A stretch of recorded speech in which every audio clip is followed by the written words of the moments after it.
सहनाववतु सहनौ भुनक्तु सह वीर्यं करवावहै तेजस्विनावधीतमस्तु मा विद्विषावहै।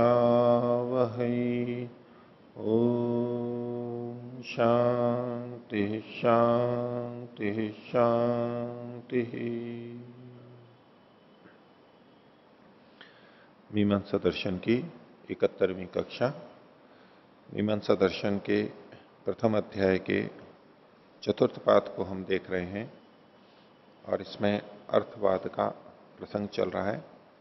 इसमें हमने 15वें अधिकरण तक पिछली कक्षा में देखा था। आज उससे आगे देखेंगे। पिछले पाठों में से किन्हीं को कुछ पूछना है तो पूछ सकते हैं। पूछिए। आचार्य जी, 339 पृष्ठ में अंतिम पंक्ति 339। हाँ। अग्नेयो वै ब्राह्मण इंद्रियो राजन्य वैश्वदेव। अग्नि देवता वाला ब्राह्मण होता है और इंद्र देवता वाला राजा होता है। विश्वदेव देवता वाला वैश्य होता है। प्रथम दो में जो ब्राह्मण और राजन्य आए वो बाद में है और वैश्य शब्द को पहले पढ़ा है। हाँ। कोई तात्पर्य हो तो ब्राह्मण, क्षत्रिय और वैश्य तीन जो चीजें कही गई, तो उसमें प्रथम दो वाक्यों में ब्राह्मण और वैश्य, ब्राह्मण और क्षत्रिय ये बाद में है और देवता से संबंधित आग्नेय और इंद्र पहले हैं और वैश्वदेव वैश्य शब्द यहां पर बाद में पढ़ा गया है। ठीक है, वैश्य शब्द पहले पढ़ा गया है, ये इसमें अंतर है। तो ये ऐसा देखा जाता है, इससे अर्थ में कोई भेद नहीं आता है। यहां आग्नेयो वही ब्राह्मण में ब्राह्मण को उद्दिष्ट करके, ब्राह्मण का अनुवाद करके उसमें वैश्वदेव इस शब्द के द्वारा विशेषता उपस्थित की गई, उसकी प्रशंसा की गई। ठीक है, तो आग्नेय विधेय हो गया, ऐन्द्र विधेय हो गया। इसी तरह से यहां भी वैश्वदेव भी विधेयी है, यद्यपि वो बाद में आया है। तो संस्कृत में ऐसा नियम नहीं माना जाता कि पहले किसको लिखा जाए बाद में किसको लिखा जाए, कि जो उद्देश्य है उसको पहले लिखा जाए या बाद में। इसी तरह विधेय को भी आगे पीछे दोनों तरह के प्रयोग देखे जाते हैं सामान्य रूप से। ब्राह्मण ग्रंथों में और भी इस तरह के वचन आते हैं, वो प्रसंग के अनुसार, अर्थ के अनुसार ही वहां संगति अपने आप लग जाती है। लेकिन सामान्य रूप से ये नियम माना जाता है कि पहले उद्देश्य हो और फिर विधेय हो। पहले उद्देश्य हो फिर विधेय। उद्देश्य होता है वो ज्ञात होता है, अनुवाद होता है, पहले से पता है, उसका पुनर्कथन होता है। और विधेय होता है वो अज्ञात होता है, उसको हम बाद में करते हैं। तो जिसे हमें जानना है वो बाद में आता है और जिसके आधार पर जान रहे हैं, ज्ञात के आधार पर, वो पहले आ जाता है। तो ज्ञात के आधार पर हम कुछ और नया जानते हैं। एक सामान्य हमारी प्रक्रिया में ऐसे होना चाहिए, लेकिन संस्कृत में दोनों ही तरह से आगे पीछे यहां पर होता है। जैसे कि अष्टाध्यायी में भी संज्ञा सूत्र जो पहले अध्याय के प्रथम पाद में दिए गए हैं, उसमें वृद्धि आदेश में वृद्धि एक संज्ञा है जो कि वहां पर विधेय है। आदेश कुछ वर्ण है, उनकी संज्ञा कही गई है। तो विधेय पहले है, उद्देश्य बाद में है। लेकिन अगला सूत्र अदेंग गुण, इसमें गुण ये विधेय बाद में है और अदेंग पहले है। इसी तरह से और बहुत सारे सूत्र हैं जो मुखनासिका वचनो अनुनासिका इदुदेद्विवचनम प्रक्रियम इत्यादि जो बहुत सारे हैं, तो संज्ञाएं प्राय बाद में ही आई हैं। एक और अपवाद है जो अप्रिक्त एकाल प्रत्यय, अप्रिक्त संज्ञा पहले आई है और एकाल प्रत्यय बाद में आया। तो सामान्य रूप से विधेय बाद में आता है, उद्देश्य पहले, लेकिन इसके अपवाद भी देखे जा सकते हैं।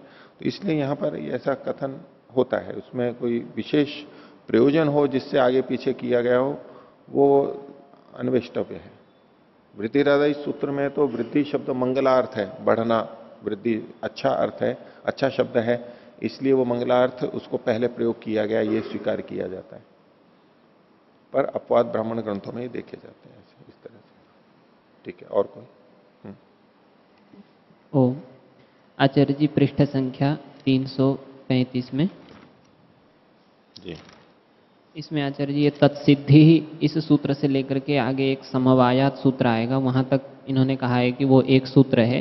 परंतु भाष्यकार ने व्याख्या की सरलता के लिए अलग अलग करके मतलब व्याख्या किया है। हाँ तो उसको जोड़ते हुए उन्होंने अंतिम में इति गुणाश्रया ऐसा कहा हुआ है, लेकिन हाँ, जो अंतिम नीचे सूत्र में ऐसा पद लिखा नहीं है। ऐसा नहीं है। युधिष्ठिर जी ने लिखा है यहाँ पर तत्सिद्धि से लेकर के और लिंग समवाया, लिंग समवायात, ये 28वां सूत्र है। लिंग समवायात है सूत्र तो, और यहां इन्होंने लिंग समवाया इति गुणाश्रया इस तरह से किया है। चलो, तो ये हो सकता है या तो पाठ हो कहीं, उसको इन्होंने उद्धृत किया है। और यहाँ 28वें सूत्र में भी 348वें पृष्ठ पर ऊपर तो संस्कृति केवल दी, संस्कृत में केवल लिंग समवायात लिखा है, लेकिन नीचे हिंदी में जब सूत्रार्थ दिया उससे पहले जो सूत्र लिखा है उसमें लिंग समवायात के कोष्टक में गुणाश्रय ये भी लिखा हुआ है। तो और इधर जो लिखा हुआ है 335 पर विशेष में इति गुणाश्रया बहुवचन करके लिखा हुआ है, और यहाँ कोष्टक में गुणाश्रय। हो सकता है कहीं पाठ ऐसा मिलता हो जो उन्होंने संकेत किया है, पर उसमें से अर्थ में तो कोई अंतर नहीं आने वाला है। ऐसा जैसा लिखा है वैसा मान के हम चल सकते हैं। हाँ, और ओ आचार्य जी, दूसरा प्रश्न है, अभी जो पीछे वैश्वदेवाधिकरण गया, हाँ, उसमें जो अग्नि आदि गुण से विशिष्ट जो याग का विधान किया गया था, हाँ, तो उसमें उनको एक जगह पे तो अष्टौ हवींसी करके कथन किया गया और हाँ। दूसरी जगह पे उनको याग कहा जा रहा है, तो हवि और याग क्या एक ही बात है? हाँ, वैसे शब्द की दृष्टि से तो हवि और याग अलग अलग चीज है। हवि तो आहुति होती है जो जिसका होम किया जाता है, हुयते दिया जाता है, जिसको भेंट किया जाता है, और याग एक अलग चीज हो गई। तो लेकिन चूंकि उन वहां अलग अलग हवियां हैं और अलग अलग हवियों के साथ वहां देवता भी पढ़े हुए हैं, और उनके लिए देवताओं के लिए हवि का कथन है तो वो के लिए है, मतलब त्याग भी वहां पर है। तो जहां द्रव्य देवता और त्याग तीनों चीजें जहां आ गई उसको मिलाकर के याग कहेंगे। याग के लिए तीन चीजें आवश्यक हैं, देवता भी चाहिए, द्रव्य भी चाहिए, और उसका त्याग भी होना चाहिए। इन तीनों में से एक भी चीज नहीं है तो उसको याग नहीं कह सकते। ये याग के मूलभूत तीन चीजें हैं, और तीनों होते ही उसको हम एक याग कह सकते हैं।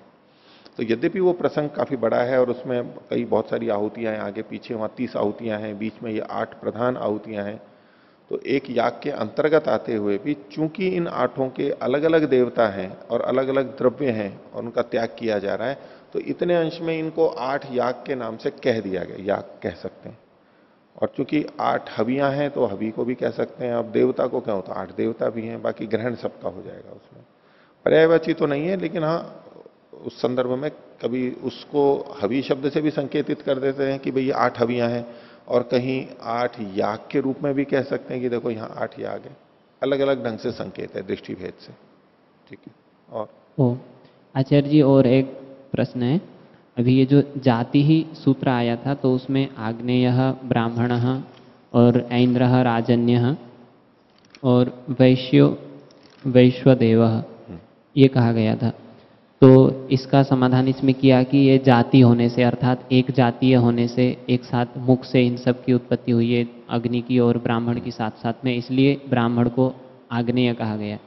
लेकिन इसमें एक प्रश्न उठता है कि अगर एक साथ उत्पत्ति हुई है तो फिर जैसे ब्राह्मण कह रहे हैं उसी प्रकार से चूंकि अग्नि की उत्पत्ति हुई थी एक साथ, इसलिए अग्नि ही ब्राह्मण कहना चाहिए था। तो यहाँ आग्नेय ब्राह्मण क्यों कहा? क्योंकि आग्नेय शब्द तो देवता का वाचक होता है, मतलब नहीं, अग्नि शब्द देवता का वाचक है, ब्राह्मण है जो वो आग्नेय है, वो केवल प्रशंसा के लिए है और कुछ नहीं है। यूं तो बहुत सारी चीजें वहां उत्पन्न हुई हैं, कहना तो इनको ब्राह्मण को ही है।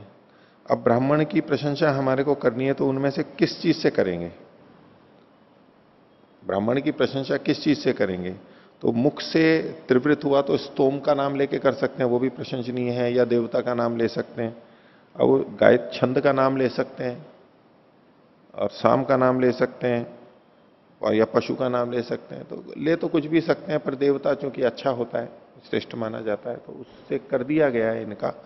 लेकिन आपका कहना है कि देवता देवता की प्रशंसा तो ब्राह्मण शब्द से क्या की जाएगी?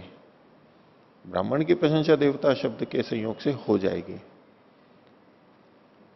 बड़े व्यक्ति के साथ छोटे व्यक्ति का नाम आए तो उस बड़े व्यक्ति की उस तरह सामान्य रूप से प्रशंसा नहीं होती, प्रशंसा नहीं होती। वो छोटे के साथ बड़े का नाम आए तो छोटे की प्रशंसा होती है कि देखो इसके ये परिचित हैं या इसके रिश्तेदार हैं, ऐसे ऐसा। ठीक है, इतना कोई उसमें ज्यादा नहीं कह सकते हम। इन्होंने बस उल्लेख मिलता है और उधर वो साथ साथ में मिल रहे हैं, तो इससे पता लग गया कि समान जाति वाले हैं, एक शैली वाले हैं, तो इसलिए इसके साथ में दे दिया गया है, समझ लेते हैं हम। हाँ जी आचार्य जी, जैसे हम कहते हैं सिंहो माणवकः, तो माणवक को शेर कह रहे हैं, मतलब शेर के अंदर जैसे शूरता आदि गुण हैं वो भी उसके अंदर दिखाई दे रहे हैं, इसलिए हम कह रहे हैं कि उसको सिंह है। तो जब हम सिंहो माणवक कह रहे हैं तो सिंह को कहने के लिए जो सीधा सीधा शब्द है सिंह, उसी को हम दूसरे में प्रयोग कर रहे हैं। तो इसी प्रकार से यहाँ पर जब हम ब्राह्मण को अग्नि देवता के साथ में बताना चाह रहे हैं कि अग्नि जैसा है ब्राह्मण, मतलब ब्राह्मण की प्रशंसा के लिए, तो अग्निर्ब्राह्मण ऐसा कहना चाहिए सीधा था। नहीं पढ़ा, हाँ, सीधा मतलब कि उसको आग्नेय ब्राह्मण। उस तरह की उपमा नहीं है ये कि ब्राह्मण अग्नि है या अग्निवत है, ऐसा यहाँ उपमान उपमेय वाली बात तो है नहीं। या तो आग्नेय कहा गया, अग्नि देवता से संबंधित या अग्नि देवता से उत्पन्न, या ऐसे जो भी हम कहेंगे अग्नि देवता वाला, एक जो भी हम संबंध वहां उपयुक्त तो जुड़ सकता है, तो अग्नि से संबंधित है ब्राह्मण, अग्नि से संबंधित है। वो याग आदि भी बहुत करता है, अग्नि में आधान और ये सब आहुतियां ये सब अधिक करता है, अग्नि से जुड़ा हुआ है, प्रकाश से जुड़ा हुआ है, अग्नि अग्रणी होती है, ऐसे ब्राह्मण भी अग्रणी होता है, प्रकाश करता है। ज्ञान प्रकाश और ज्ञान समानार्थक है, बुद्धि में प्रकाश ज्ञान होना है, तो इस बहुत सारी चीजों की समानता के आधार पर कह सकते हैं कि जो ब्राह्मण होता है वो आग्नेय होता है, अग्नि देवता वाला होता है, यानी अग्नि के लिए वो कुछ कर रहा होता है, वो ज्ञान के लिए कुछ कर रहा होता है। जैसे अग्नि होती है, अग्नि प्रसन्न हो ऐसा वो करता है, इस तरह से।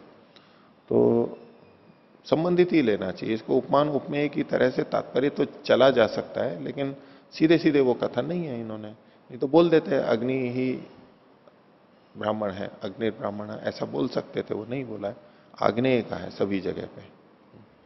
ठीक है, और कोई? हाँ जी, हम नहीं निंदा न्याय को इस तरह से समझते हैं कि कोई वाक्य है और किसी की प्रशंसा के लिए हम बोल रहे हैं, तो वो उसकी प्रशंसा के लिए है, दूसरे की निंदा के लिए नहीं है। लेकिन जैसे अभी ये जो गाय और अश्व वाला जो प्रकरण चला था, तो उसमें यहाँ पर जो प्रशंसा सूत्र है उसमें बताया कि गाय और अश्व की प्रशंसा के लिए अन्य पशुओं की निंदा वहाँ पर हुई है। तो प्रशंसा तो हो रही है, लेकिन प्रशंसा के साथ मतलब हमें ये भी तो स्वीकार करना पड़ेगा कि अन्यों की निंदा भी हुई है। निंदा को किस रूप में आप कहेंगे कि निंदा, उनका कोई दोष नहीं बताया जा रहा है, ठीक है, वो गो और अश्व जैसे नहीं है, गो और अश्व से निम्न है, इतना है, और निम्न है भी वो। यहां वक्ता की विवक्षा, वक्ता जो कहना चाह रहा है, ये तात्पर्य लेना होता है, ये तात्पर्य लेना होता है। मान लीजिए बहुत सारे खिलाड़ी हैं और उसमें से उनके प्रशिक्षक कहें कि भाई खिलाड़ी तो बस ये है, वो सब खिलाड़ियों से प्रेम करते हैं, सबको अच्छा सिखाते हैं और अच्छा भी मानते हैं, लेकिन फिर भी ये कथन हो जाता है, अध्यापक विद्यार्थियों में से किसी एक को कह दे, दो को कह दे कि भाई विद्यार्थी तो ये है, तो दूसरों की निंदा के उद्देश्य से हो यह आवश्यक नहीं है। यद्यपि उससे उनकी न्यूनता पता लग रही है और उसको निंदा के रूप में लिया जा सकता है, और दूसरे लोग इसको ले भी लेंगे। तो किसी ने कह दिया कि भाई विद्वान तो बस ये है, विद्यार्थी तो दूसरे विद्वान बैठे होंगे, बोले ये तो हमारे को विद्वान ही नहीं मानता है, अब ये गलत अर्थ चला गया। वक्ता ऐसा कहना नहीं चाह रहा है कि वक्ता की विवक्षा के अनुसार कि भाषा में ऐसा प्रयोग देखा जाता है, भाषा में ऐसा प्रयोग देखा जाता है कि मकान तो ये है, वो प्रशंसा ही तो है भाई, बाकी मकान नहीं है ये थोड़ा ना कह रहे हैं, भाई पत्थर तो ये है, भाई आश्रम तो ये है, ऐसे भाई मित्र तो ये है मेरा, ऐसे जो सारे शब्द होते हैं। अब वक्ता का अभिप्राय देखो, हम जब इस तरह के वाक्य बोलते हैं वहां दूसरों की निंदा थोड़ा ना प्रयोजन होता है, हम एक की प्रशंसा करते हैं। मां बाप कहते हैं भाई बेटा तो ये है, ठीक है, अगर कभी निंदा के लिए भी ऐसा बोल देता हो कोई अलग बात है, नहीं तो किसी की अतिरिक्त प्रशंसा के लिए कहते हैं भाई मिठाई तो ये है, ये दुकान तो ये है,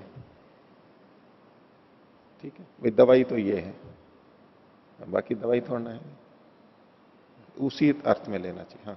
हाँ जैसे अभी आप बता रहे थे जैसे विवक्षा के आधार पर परिवर्तन हो जाता है, तो जैसे कई बार ऐसे भी होता है कि व्यक्ति सामने वाले को नीचा दिखाने के लिए दूसरे को इस तो वो तरह अर्थ से। आएगा। अगर ऐसी विवक्षा है वक्ता की और परिस्थिति ऐसी है, माहौल ऐसा है, तो यही अर्थ आएगा कि ये दूसरे की प्रशंसा किस लिए कर रहा है, मेरी निंदा के लिए, ऐसा आएगा। ऐसी परिस्थिति में अगर कोई प्रयोग कर रहा है, वो भाषा स्थिति को देख करके ये अर्थ भी अवश्य आ सकता है। हाँ, उसमें वो बचेगा नहीं, वो कहेगी जी मैं तो इसकी प्रशंसा आपकी निंदा थोड़ा ना कर रहा हूं, वो तो टालाबाजी टालना हो जाता है वो। लेकिन ऐसा कर सकता है, कोई प्रयोग कर सकता है, दुरुपयोग तो कोई भी कर सकता है ना किसी भी वाक्य का। हम कहें कि भाई ये व्यक्ति बहुत सज्जन है,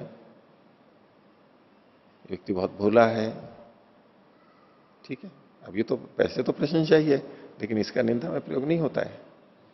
ये बहुत विद्वान है, ये प्रशंसा में है ना ये निंदा में नहीं हो जाता है, ये तो बहुत ही विद्वान है, ये बहुत विद्वान है, निंदा में भी बोला जाता है बस ये विद्वान विद्वान है और कुछ नहीं है, ज्यादा ही विद्वान है। जिसको विद्वत्ता का अहंकार आ गया हो, ऐसे व्यक्तियों में तो ये तो बड़ा विद्वान है, अब भैया आप तो बड़े विद्वान हो, हम क्या बात करें आपसे। अब ये निंदा में आ रहा है, निंदा में बोल रहा है उसको, जबकि है प्रशंसा के अंदर। तो ये सब परिस्थिति के अनुसार और कैसे लहजे में क्या बोला जा रहा है वो अंतर हो सकता है। हाँ ठीक है, और कोई जी। पृष्ठ संख्या 339, 339 जी, पंक्ति संख्या 4। ऊपर से चौथी पंक्ति जी। पतिगण को राज्य कार्यम साधयति स राज शब्द उच्चरिते प्रतीयते। तो राज शब्द उच्चरिते पतिगण का प्रतीयते व पतिगण का उच्चरिते राज शब्द प्रतीयते। पतिगण को तो राज्य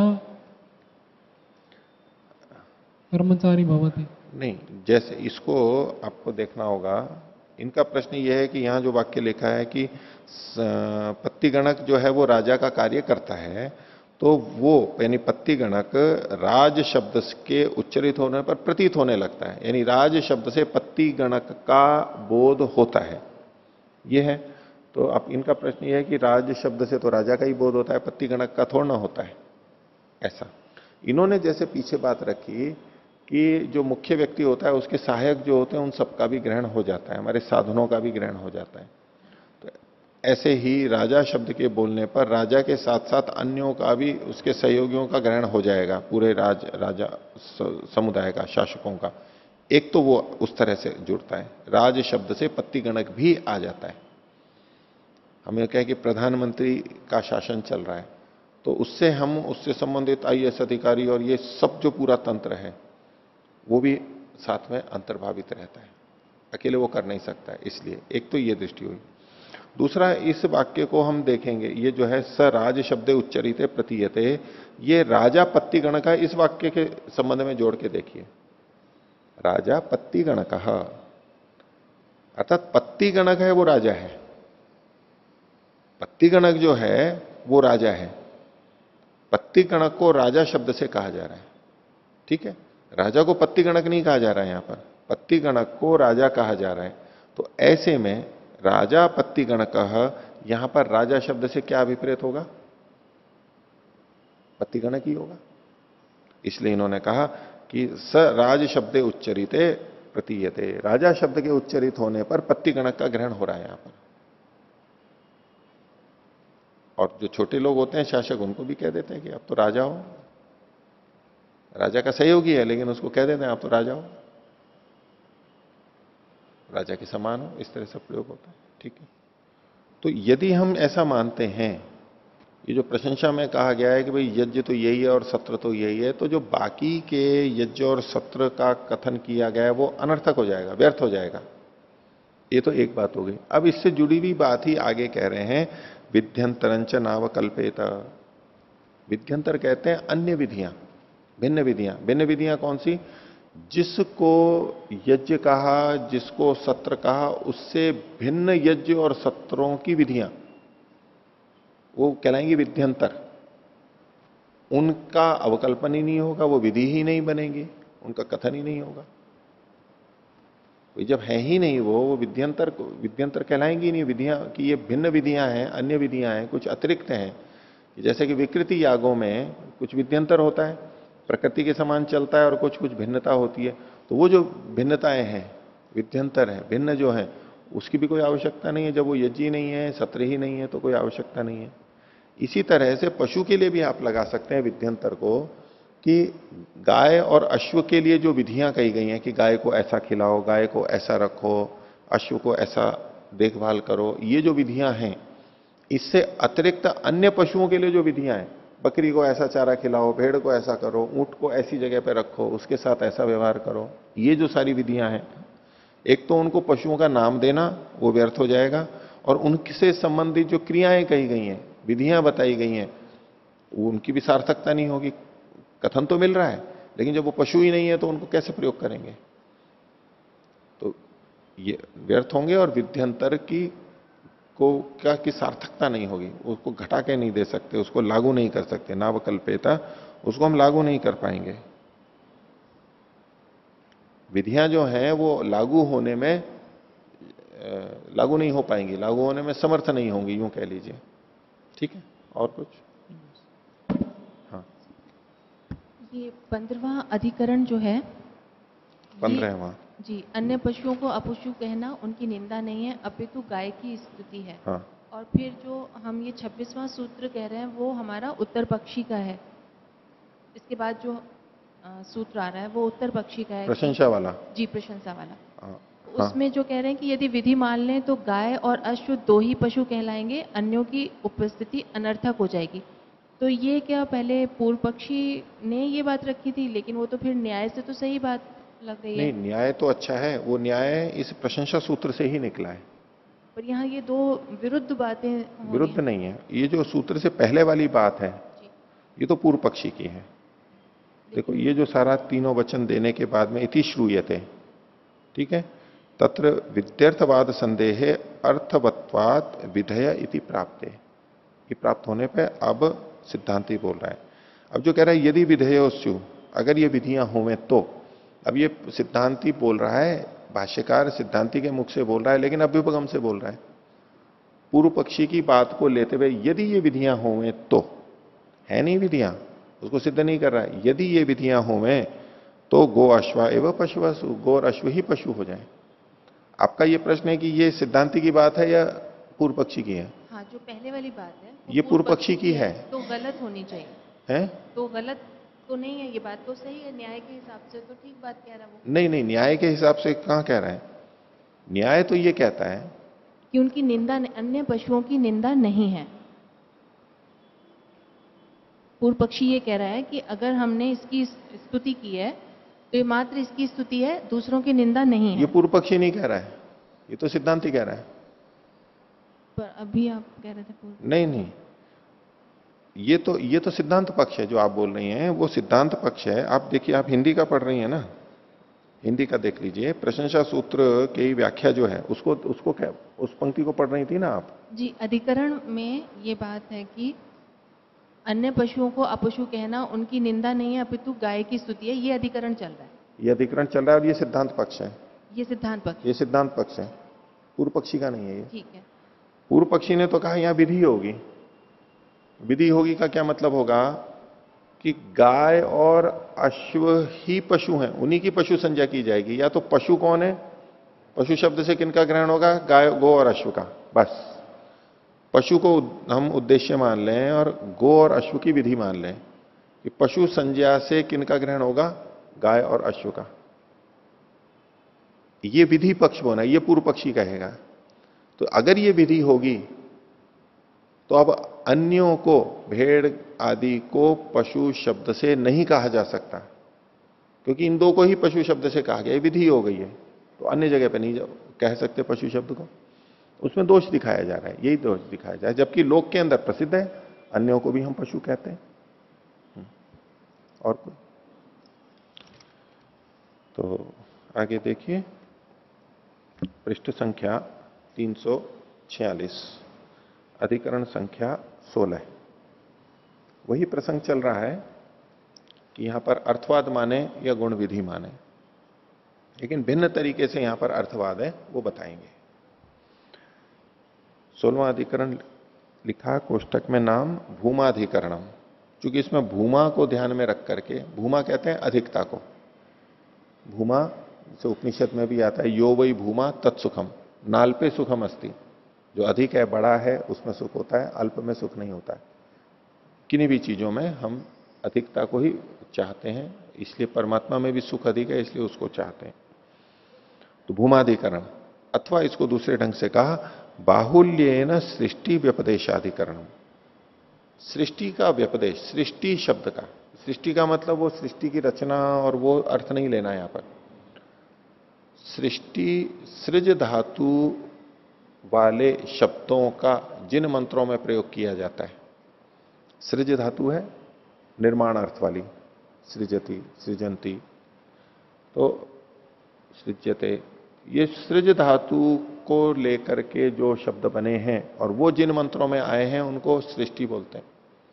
और वो मंत्र जहां पर प्रयोग किए गए, जिन ईंटों को रखने के लिए, वेदी बनाने के लिए जिन ईंटों का प्रयोग किया, इष्टिकाओं का प्रयोग किया गया, वो भी सृष्टि इष्टिका कहलाती है। अभी ये सब भाष्य के अंदर आएगा। तो सृष्टि व्यपदेशाधिकरणम, सृष्टि का व्यपदेश, सृष्टि शब्द का कथन मंत्रों में, जहां सृष्टि शब्द सृज धातु से युक्त शब्द आया है वो सृष्टि मंत्र कहलाएगा। तो वहां बहुत सारे मंत्र कहे गए हैं, उनमें सब में सृज धातु से युक्त शब्द नहीं है, कुछ में है, अधिकतर में है, कुछ में नहीं है। तो उन सबको सृष्टि मंत्र क्यों कह देते हैं? तो बाहुल्येन, बाहुल्येन सृष्टि व्यपदेशाधिकरण। सृष्टि जो व्यपदेश यानी नाम है वो बहुलता के आधार पर कह दिया, प्राय उसमें वैसी है, इसलिए सबको वही नाम दे दिया गया, ये अधिकरण हुआ। भाष्य देखिए, सृष्टि उपदधाति इति श्रूयते, सृष्टि ही उपदधाति, बहुवचन है ये, उनको सृष्टि को उपदधाति यानी रखता है, द्वितीय का बहुवचन। यहां सृष्टि का मतलब है ईंटें, उन ईंटों को रखता है। तत्र गुण विधि अर्थवाद इति संदेह, संदेह अपूर्वत्वात् विधि। तो गुण विधि है या अर्थवाद है, इसके संदेह की स्थिति में पूर्व पक्षी कह रहा है कि ये तो विधि है, गुण की विधि है। क्यों?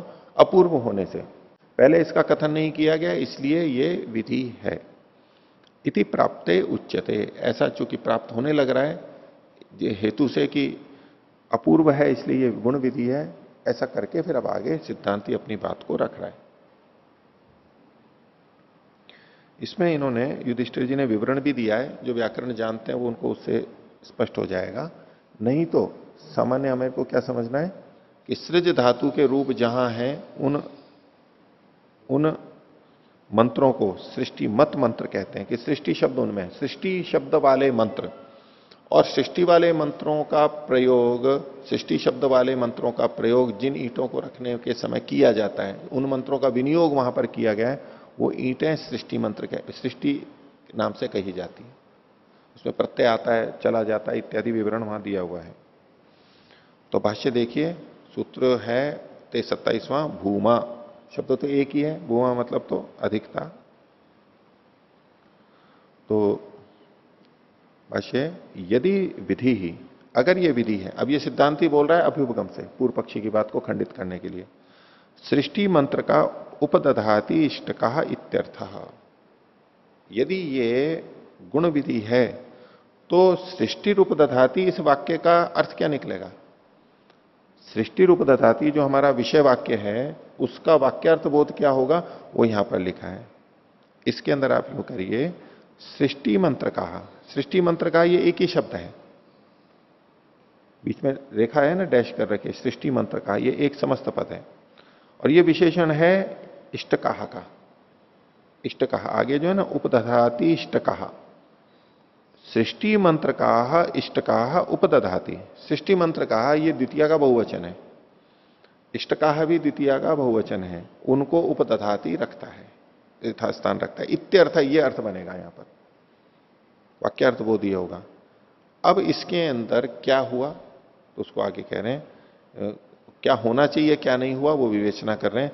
तत्र न इष्टकानाम विशेषः कश्चित आश्रियते, जब ये कहा कि सृष्टि मंत्र वाली ईंटों को रखता है, अब इसमें सिद्धांति कह रहा है, दोष दिखा रहा है कि एक संकेत कर रहा है कि यहां पर इष्टकानाम विशेष कश्चित न आश्रियते, कुछ विशेष प्रकार की ईंटें ली जाती हैं, ऐसा कोई कथन नहीं किया गया। जब ये कहा सृष्टि मंत्र वाली ईंटें, तो कौन सी ईंटें सृष्टि मंत्र वाली होंगी, इसके लिए कोई विशेषता नहीं है कि इन विशिष्ट ईंटों को ही सृष्टि मंत्र वाली लेंगे। ईंटें बस इष्ट का सामान्य सारी ईंटें आ गई, तो इसलिए इन्होंने कहा तत्र न इष्टका नाम विशेष कश्चित आश्रित है। ईंटों का कोई विशेष नहीं आश्रित किया जा रहा है कि छोटी बड़ी इससे बनी हुई, वहां बनी हुई, ऐसी इस रंग वाली, वो कुछ नहीं कहा जा रहा है। ईंटें मतलब ईंटें सारी। तो ऐसा होने पर क्या होगा कि एक रूपा सृष्टि मंत्र का एवं रूपा सृष्टि मंत्र का नैवम रूपायति। ये जो पीछे कहा था ना कि न कश्चित विशेष आश्रियते, इसको खोल रहे हैं कि देखो इस प्रकार की एवं रूपा मतलब इस तरह की ईंटें तो सृष्टि मंत्र वाली हैं और इस तरह की ईंटें सृष्टि मंत्र वाली नहीं है, ये नहीं कहा गया। किस प्रकार की ईंटें सृष्टि मंत्र वाली हैं उसका कोई नहीं कहा गया, इसलिए वो सबके लिए लगेगा। तत्र सर्वासाम सृष्टि लिंगा मंत्र प्राप्नुयु, तो ऐसे में सर्वासाम मतलब सर्वासाम इष्टका नाम, सभी ईंटों को ये सृष्टि मंत्र प्राप्त होंगे। जहां जहां भी ईंटें होंगी वहां वहां पर सृष्टि मंत्र लगने लगेगा, उसका विनियोग वहां पर होने लगेगा, ये बात आई। और ये दोष होगा, कहना ये चाहता है सिद्धांति कि सब ईंटों के साथ में सृष्टि मंत्रों का प्रयोग नहीं किया जाता है, लेकिन अगर आप इसको गुण विधि मानेंगे तो सभी ईंटों के साथ में, क्योंकि विशेषण नहीं दिया गया, इस सृष्टि मंत्रों की प्राप्ति होने लगेगी और जब जब भी कोई ईंट रखी जाएगी वहां सृष्टि मंत्र का विनियोग करना होगा, ये विधि बन जाएगी। देखिए अनिष्ट है। और दूसरा दोष दिखा रहे हैं अन्य शाम असंयुक्तानाम मंत्राणाम अर्थ अनर्थक्यम सैत, और अन्य जो असंयुक्त मंत्र हैं उनकी अनर्थकता हो जाएगी। अब ये असंयुक्त मंत्र का क्या तात्पर्य है कि जिन मंत्रों में सृष्टि या तो सृज धातु से युक्त शब्द नहीं है। असंयुक्त मतलब सृज धातु से, सृष्टि से रहित जो मंत्र हैं उनकी अनर्थकता हो जाएगी। क्यों हो जाएगी कि सृष्टि रूप दधाती, सृष्टि शब्द का अर्थ होगा कि जिन मंत्रों, जो मंत्र सृष्टि शब्द से युक्त हैं उनसे ईंटों को रखता है। ठीक है, सृष्टि शब्द वहां होना चाहिए, जबकि वहां उस प्रसंग में जिन मंत्रों को पढ़ा गया है उनमें 3 मंत्र ऐसे हैं जिसमें सृष्टि शब्द नहीं है।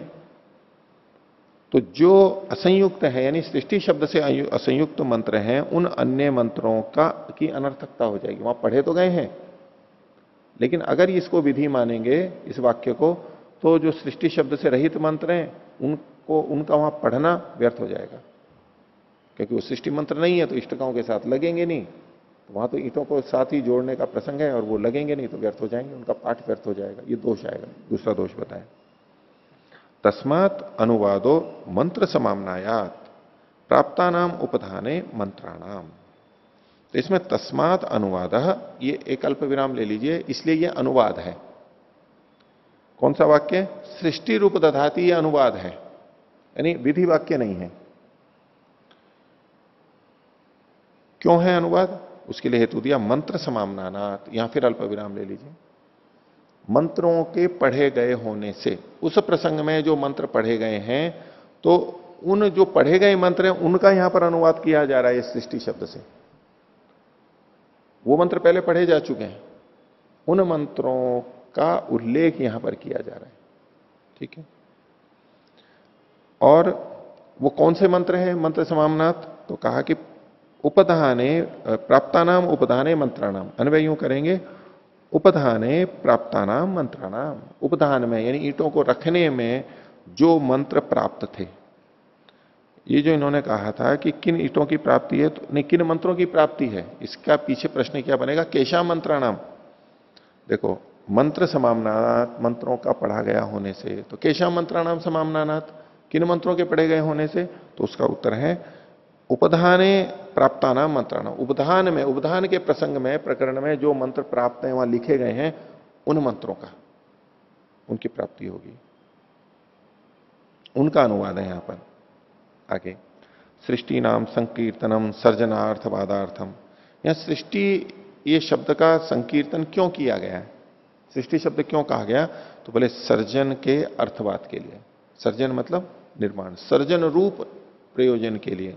सर्जन अर्थवादार्थम, उत्पत्ति सृष्टि निर्माण इस अर्थवाद के लिए, क्योंकि ईंटों से वहां कुछ नई चीज बनाई जा रही है, एक नया निर्माण हो रहा है, सृजन हो रहा है, इसलिए उन शब्दों का यहां पर प्रयोग किया गया और उन मंत्रों का प्रयोग करते हुए इसकी प्रशंसा की जा रही है कि देखो यहां कुछ नई चीज बन रही है, सर्जन हो रहा है। यहां तक बात हो गई। अब एक प्रसंग और ये इसी से जुड़ा हुआ उठा रहे हैं कि अपीच विधित्वे लक्षणा, एक दोष और बता रहे हैं कि यदि यहां पर विधि मानेंगे, सृष्टि रूप दधाति इस शब्द इस वाक्य में विधि मानेंगे, गुण विधि मानेंगे, तो एकया स्तुवते इत्यत्र, उससे जुड़ा हुआ ये एक वाक्य है, एकया स्तुवते, एक के द्वारा एक उसकी स्तुति करता है। इत्यत्र या असृष्टय ता लक्षयेत, तो एकया अस्तुवते, एक से करता है, तो यहां सृष्टि शब्द तो पढ़ा नहीं गया है, एक ऋक से ऋचा से वो स्तुति कर रहा है, तो जहां सृष्टि शब्द पढ़ा गया था वहां तो सृष्टि वाली ले ली, और यहां बिना सृष्टि शब्द के पढ़ा गया है, तो इत्यत्र असृष्टय, यह अशिष्ट है ता लक्षयेत, उनको लक्षित करने लग जाएगा, जो सृष्टि से शब्द से युक्त नहीं है उनको लक्षित करने लगेगा, यानी यह लक्षणा घटेगी, ऐसा ये कहना चाह रहे हैं। तो लक्षणा को भी एक दोष माना गया है, क्योंकि उसमें गौरव होता है। जब और कोई उपाय नहीं होता तो लक्षणा की ही जाती है, वो ग्राह्य है, इस रूप में निंदा नहीं कर रहे हैं, लेकिन साक्षात की अपेक्षा लक्षणा करेंगे तो ये हेय मानी गई है, इसमें दोष माना जाता है।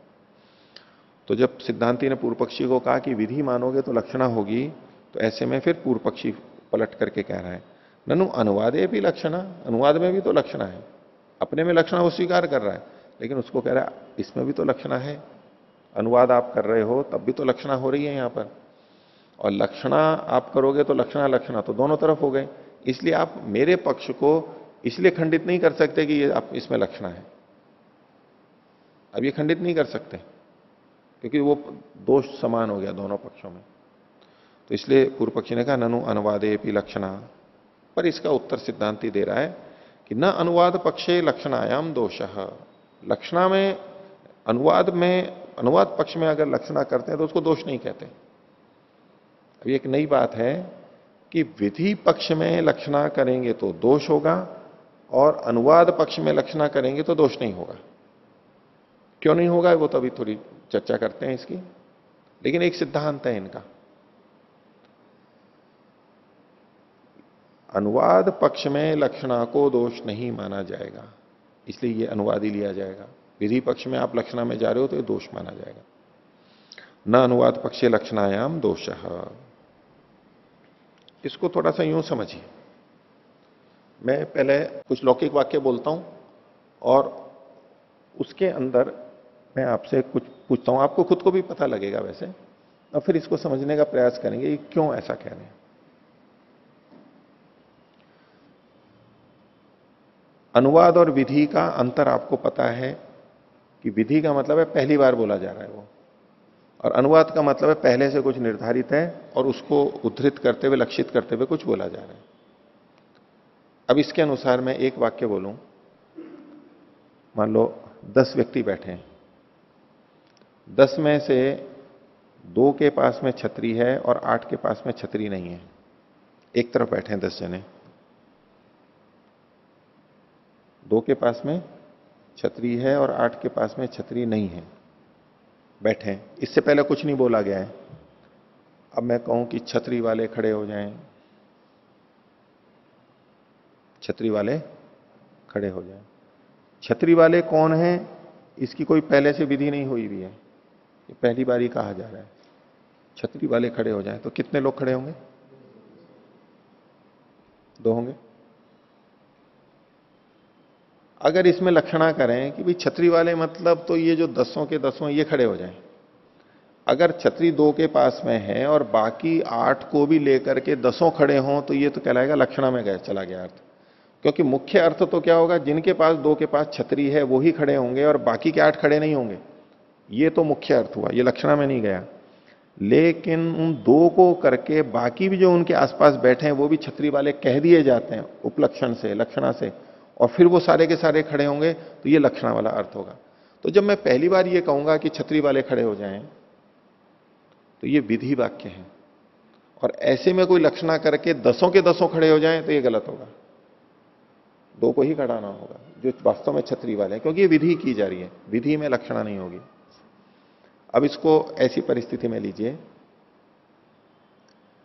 कि कुछ लोग थे, 10 लोगों का वर्ग आया, उनमें 2 के पास छतरी थी, और एक वर्ग और आया जिसमें 8 के पास डंडे थे और 2 के पास में डंडे नहीं थे।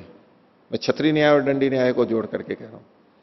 अच्छा, पहले डंडी न्याय में भी आप विधि में देख लीजिए कि 10 जने इधर भी बैठे हुए थे, 8 के पास लाठियां थी, 2 के पास नहीं थी। अब कहें कि लाठी वाले खड़े हो जाओ, विधि है तो वो 8 ही खड़े होंगे, वो 2 नहीं खड़े हो सकते, लक्षणा नहीं जाएगी। अब इसको दूसरे प्रसंग में देखो कि इसको हम अनुवाद बनाएंगे।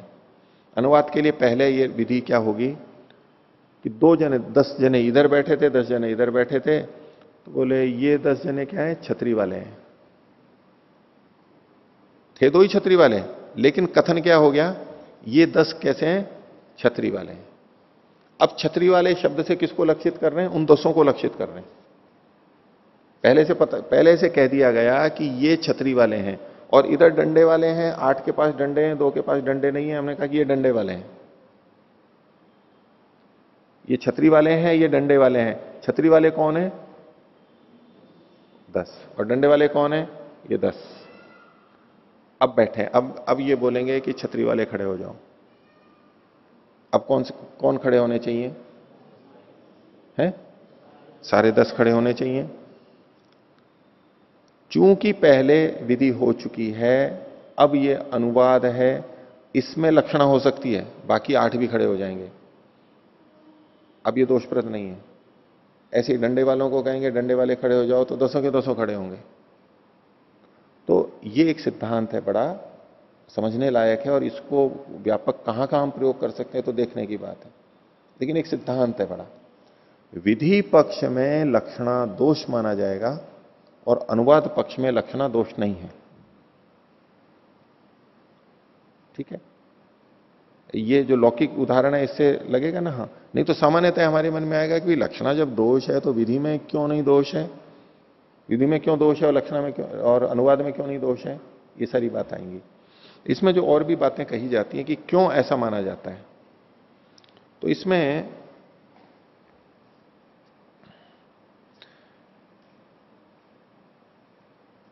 भाष्य विवरण में एक पंक्ति संस्कृत की मिलती है, वो बात वही है जो मैंने अभी बोली आपको, उसी के अनुसार वह अनुवाद से पुरोवादाधीनत्वात् तदनुसारिणी लक्षणा न दोषाय। अनुवाद के पुरोवाद के अधीन होने से, पहले जो कथन किया गया उसके अधीन है, अनुवाद जो होता है पहले पे आश्रित रहता है, इसलिए तदनुसारिणी लक्षणा, उसके अनुसार अगर हम लक्षणा कर रहे हैं, क्योंकि वो पहले लक्षणा में आ चुका है। वो जब हमने कहा कि ये 2 और 8 मिलाकर के ये छतरी वाले हैं, तो लक्षणा पहले वहां आ चुकी है। अब उसका जब हम अनुवाद कर रहे हैं तो हमें वही लक्षणा वाला ही अर्थ लेना पड़ेगा। यहां पर हम यहां पर केवल 2 को ही नहीं ले सकते, क्योंकि पहले से कहा जा चुका है, वो अभिहित हो चुका है। पूर्ववाद है तो उसके अनुसार जो लक्षणा होती है तो दोषप्रद नहीं होती है। इसमें मणिधरवीर जी का एक कहना था, उनके वचन जो जैसे मैं समझ पाया, और उनको समझना भी और अपेक्षित है। उन्होंने कहा कि अज्ञातार्थ बोधक पद में लक्षणा करें तो वह अज्ञातार्थक नहीं होगी। अज्ञातार्थ बोधक पद क्या हुआ, विधि हो गई। अज्ञात अर्थ का बोधक जो पद या वाक्य है वो विधि हो गई। तो उनका कहना था कि विधि में यदि लक्षणा करेंगे तो वो अज्ञात अर्थ को नहीं कहेगी। विधि हमेशा अज्ञात अर्थ को कहने वाली ही होती है। विधि हमेशा अज्ञात अर्थ को ही कहने वाली होती है, ये सिद्धांत स्थिर है। यदि विधि में लक्षणा कर देंगे, यदि विधि में लक्षणा कर देंगे तो वो अज्ञात अर्थ को नहीं कहेगी, वो ज्ञात अर्थ को कहने लग जाएगी। कैसे? अब उस उदाहरण को ले लीजिए फिर से। 2 छतरी वाले हैं और 8 बिना छतरी वाले हैं, 10 जने एक तरफ बैठे हुए हैं। वो कहा कि छतरी वाले खड़े हो जाएं, ठीक है। अब ये जो छतरी वाले हैं खड़ा होना तो विधि हो गई वो। अब जो छतरी वाले शब्द है, इसको हम अगर विधि के अंदर लेंगे तब तो पहले पता नहीं है कि इनको खड़ा होना है। छतरी वाले कौन है? ये दो हैं। अगर हम यह लक्षणा से सबको लेते हैं तो आप प्रश्न आएगा ना, भी लक्षणा से आपने सबको कैसे ले लिया, बाकी 8 को कैसे ले लिया आपने? तो बोले कहा तो था ये सारे छतरी वाले हैं। तभी तो बोल पाएगा कोई कि भाई छतरी वालों में 10 को ग्रहण करना है, बिना छतरी वाले 8 को भी लेना है। तो कैसे, किस आधार पर लेगा वो? उसका औचित्य कैसे ठहराएगा कि नहीं ठीक कहा, ठीक अर्थ लिया? वो छतरी वाले ही थे वो सारे। तो यानी पहले से ज्ञात है, उसको पहले से ज्ञात है। नहीं तो अभिधा में अर्थ आएगा तो अभिधा में तो जो सामने है बस वही अर्थ आएगा। ऐसा मैं कुछ समझ पाया। दूसरा बोले अनुवाद तो अनुवाद में तो अर्थ ज्ञात होता है तो तदनुसार लक्षणा हो जाएगी। अनुवाद में पहले का अर्थ पता होता है तो उस पहले वाले अर्थ में जो लक्षणा थी वो अर्थ लक्षणा यहां भी हो जाएगी, कोई आपत्ति नहीं है। अनुवाद तो वैसा का वैसा ही तो होगा, पहले जो कहा गया समझा गया उसी को ही तो यहां कहा जाएगा, तो वहां पर लक्षणा हो जाएगी, कोई बात नहीं है। जैसी है वैसी ही हो जाएगी। तो देखिए, तो इन्होंने क्या कहा, न अनुवाद पक्षे लक्षणायाम दोषः। अनुवाद पक्ष में तो लक्षणा में दोष नहीं है, इसलिए अनुवाद ही लेना चाहिए। इसके लिए युधिष्ठिर जी ने और कुछ बात लिखी है। पृष्ठ संख्या 348 पर देखिए, हिंदी में रेखा के नीचे तीसरी पंक्ति के अंत में है, विधित्वे लक्षणा। विधि में लक्षणा दोष माना जाता है। न विधौ लक्षणा, विधि में लक्षणा होती ही नहीं है। न विधौ लक्षणा, यह मीमांसकों का न्याय प्रसिद्ध है, एक न्याय है। न विधौ लक्षणा, विधि में लक्षणा नहीं होती है।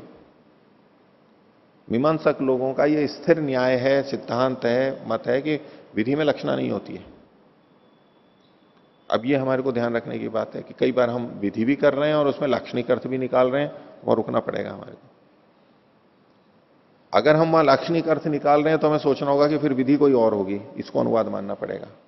विधेय क्या है इसको देखने के लिए अगर वहां लक्षणा आ ही रही है, हमें लेनी ही पड़ रही है, तो हम ये समझ सकते हैं कि भाई ये विधि नहीं है, ये अनुवाद है। और जो विधि है उसमें लक्षणा नहीं आनी चाहिए। महत्वपूर्ण इनका सिद्धांत है। तो न विधौ लक्षणा, यह मीमांसों का न्याय प्रसिद्ध है। आगे, नानुवाद पक्षे लक्षणायाम दोषः। इसका भाव यह है कि बिना लक्षणा के स्तुति निंदा रूप अर्थवाद उत्पन्न ही नहीं होता। यहां पर अनुवाद वाक्य में यह प्रसंग हमारे को लेना होगा। इसका भाव यह है कि अनुवाद वाक्य में बिना लक्षणा के, अनुवाद वाक्य में बिना लक्षणा के स्तुति निंदा रूप अर्थवाद उपपन्न ही नहीं होता है। अब वो अनुवाद है तो उसमें हम अर्थवाद मानेंगे, स्तुति निंदा करेंगे तो वो लक्षणा से ही आएगा। अतः अनुवाद अर्थात अर्थवाद में लक्षणा दोष नहीं है, अपितु उसका भूषण है। अगर वहां लक्षणा नहीं की तो दोष आ जाएगा, लक्षणिक अर्थ लेना ही पड़ेगा हमारे को, ऐसा ही मान के कहते हैं। फिर भी ये बिंदु एक विचारने की बात है, इसकी स्पष्टता और अपेक्षित है उदाहरण व्यवहार से कि क्यों विधि में लक्षणा दोष है और अनुवाद में लक्षणा दोष नहीं है। ठीक है, तो यहां तक हो गया। इसके आगे देखिए, कथम तु असृष्टिषु सृष्टिषु च सृष्टि शब्द। ये पूछ रहे हैं कि जो सृष्टि रूप दधाती में जो सृष्टि शब्द आया कि सृष्टि मंत्र वाली जो ईंटें हैं उनको रखता है, तो मंत्रों को सृष्टि मंत्र कहा गया, सृष्टि मत मंत्र कहा गया। तो बोले उनमें कुछ मंत्र तो सृष्टि शब्द वाले हैं और कुछ सृष्टि शब्द रहित हैं, तो उन सबको सृष्टि शब्द क्यों कहा गया, उन सब में सृष्टि शब्द का प्रयोग क्यों किया गया? तो उसका उत्तर है भूमा, भूमना, भूमा के द्वारा। तृतीया विभक्ति है भूमना, सूत्र में भूमा प्रथमा का एकवचन है, अधिकता से। बहवस तत्र सृष्टिलिंगा मंत्रा, अधिकतर मंत्र वहां पर सृष्टिलिंग वाले हैं, यानी सृष्टि शब्द वहां पर दिखाई देता है। अल्पशो विलिंगा इति, अल्प ही है जो लिंग से रहित है, सृष्टि शब्द रूपी जो लिंग है उससे रहित है, विलिंग बहुत थोड़े से हैं, इसलिए उन सब मंत्रों को कहा जाए। व्यपदेशस्तु भूयसा, अधिकता के कारण से यह कथन कर दिया जाता है। बहुत सारे आम आए हैं, बोले आम मीठे हैं, ये आम मीठे हैं, अब उसमें से कोई एक दो आम को निकाल के कहे कि नहीं ये तो खट्टा है, ये सारे आम पके हुए, एक दो को कहे ये तो कच्चा है, आपने सारे को क्यों कह दिया? भाई ये भूमा न्याय से होता है, व्यपदेशस्तु भूयता भूयसा, इसमें कोई झूठ नहीं कहलाता है वो। हाँ, अगर वो यूं कहे कि प्रत्येक आम मीठा है, प्रत्येक आम पका हुआ है, अब कोई एक दो बताए तो आप कह सकते हैं कि हाँ ये दोष है। लेकिन ये जो सामान्य कथन होता है भाई ये आम पके हुए हैं, ये आम मीठे हैं, अब उसमें कोई एक दो खराब आ जाता है तो ये अच्छा है, ये चीज अच्छी है, दुकानदार को भी हम निकाल के कह देते हैं कि देखो ये तो खराब है, और भाई एक दो तो आता ही है, एक दो तो खराब होता ही है, एक दो नख तो ऐसा होता ही है। अब वो कोई झूठ नहीं बोल रहा है, वो गलत नहीं है, वो ये भूमा न्याय से ऐसा चलता है। तो अल्पशो विलिंगा इति हो गया।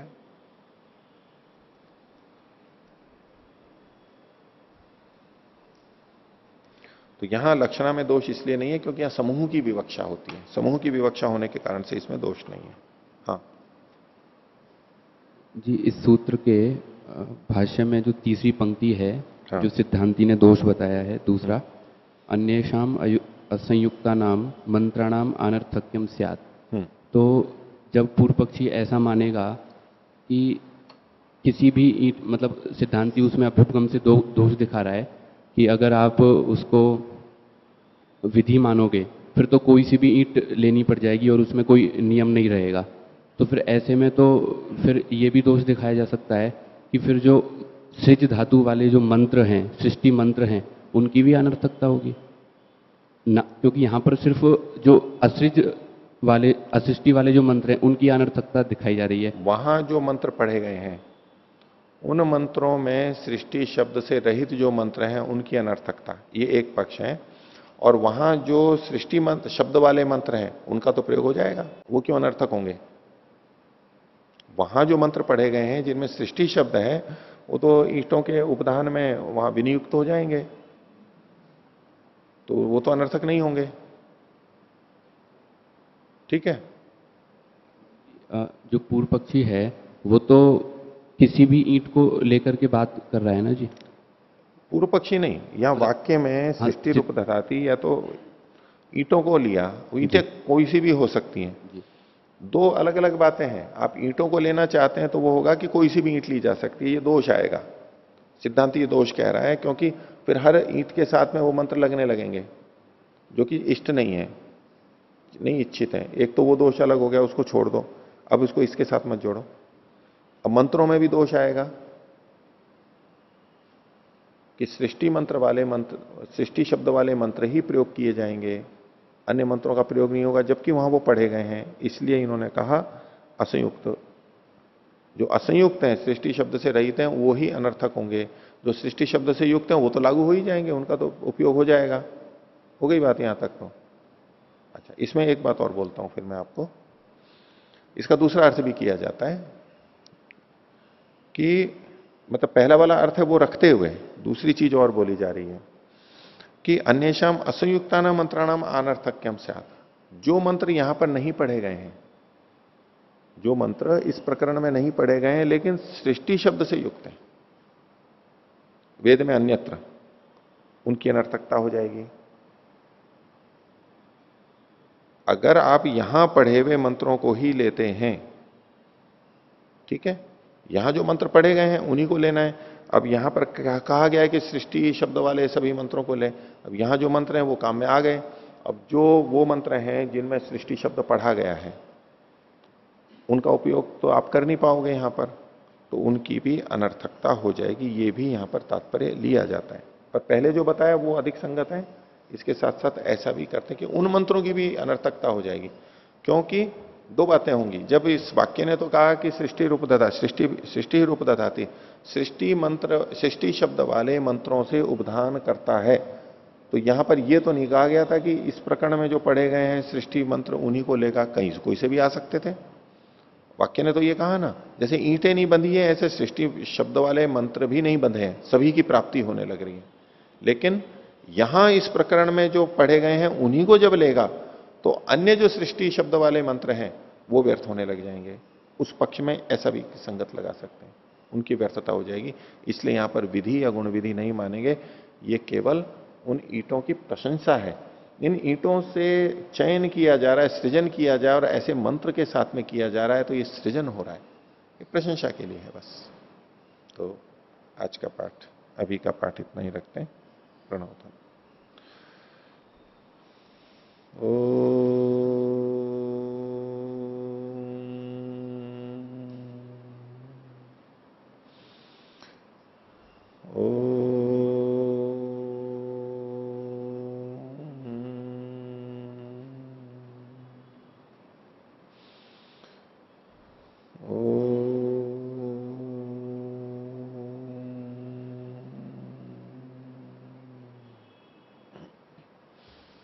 सभी को सादर अभिवादन।